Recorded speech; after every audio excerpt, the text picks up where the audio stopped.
Înainte să începem, vreau să vă spun că acest episod necesită foarte mult timp și m-aș bucura foarte mult dacă ați apăsa butonul de like și cel de subscribe totodată. Pa, vă las cu videoul. Eu am jucat puțin off-camera și am făcut o fermă, o nouă bază în care voi locui și mi-am făcut puțin și interiorul, dacă pot să spun așa, a bazei.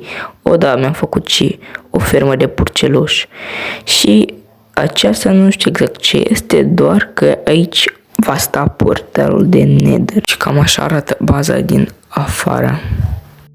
Acest locușor este locul unde va sta baconul, deoarece, da, mi-am cumpărat un bacon de pe market, deoarece de pe shop este mult prea scump pentru prețul pe care l-am eu și mi-am făcut foarte multe blocuri de iron, dar acestea nu vor fi toate destule, deoarece parcursul videoului voi mai cumpăra foarte multe. Acesta este baconul pe care l-am cumpărat de pe market cu 150.000 de bănuți năcește de pe server. Acum voi lua sticlă ca să pot umple, să fie mai protejat baconul. Aici am pus ceva blocuri de iron, dar din păcate nu au fost îndeajuns, așa că am fost nevoit să mai cumpăr de pe shop.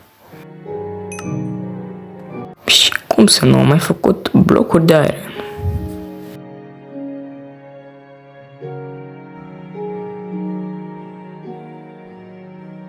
Dar nici de data aceasta nu au fost îndeajuns de multe, așa că am fost nevoit să mai fac.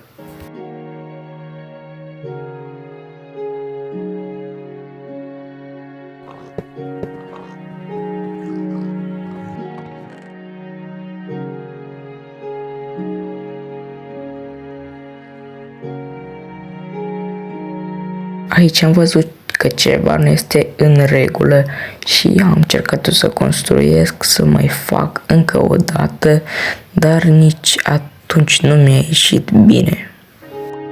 Am mai încercat să fac ceva design ca să mai economisesc iron, dar nu mi-a ieșit ceva egal.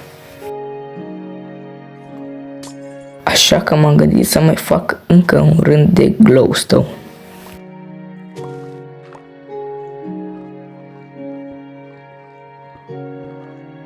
Aici iarăși am încercat să mai construiesc, să mai fac ceva, dar nici acum nu mi-a ieșit egal.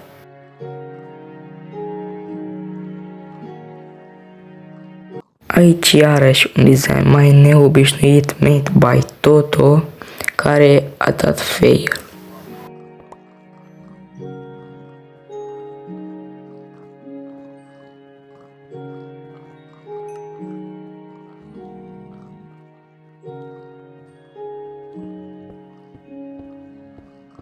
Și iarăși am mai încercat să fac un rând și am pus baconul, dar nimic. Am crezut că e cu efect întârziat, dar nu a fost niciun rezultat.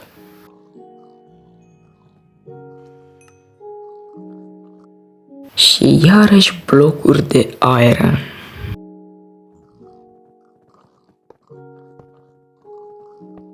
Aici am mai încercat să fac ceva, dar nimic nu a ieșit, doar că l-am spart. Am spart și blocul de desubt și acesta este baconul după foarte mult timp. Se poate vedea că am fost foarte fericit.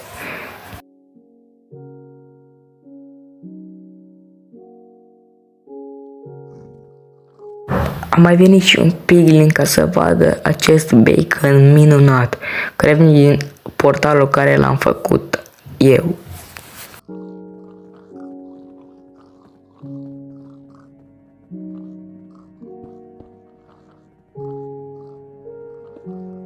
Aici mai pe sfârșit am început deja să acopăr tot cu sticlă și am cumpărat sticlă albastră ca să fie mai frumos.